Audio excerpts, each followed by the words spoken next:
Hello, this is your boy Miguel from the Mobile Mechanic 757 working on a Hyundai. Customer complaint, the vehicle wasn't starting and it was just clicking. This is another part of another video that I made. I actually completely forgot. She was saying that the inside of her vehicle can turn on and everything else. It only needs 5 volts from the battery for the inside radio, all the other stuff to work.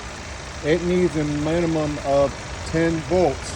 And that is just being very nice, but 10 volts for that key when it's turned to put a load on the starter and draw down from 12.5 volts to 9 volts minimum. Upon diagnostic, I came to the vehicle and it only had 9 volts before I even did a test. I knew the car was not going to start. So always remember, it's not your alternator. It has nothing to do with nothing. It only charges the battery. That's why you jump the vehicle. But to get that starter to crank over, you need 9.5 volts, and that is a bare minimum. So your car will never start with anything less of the battery before you even do anything.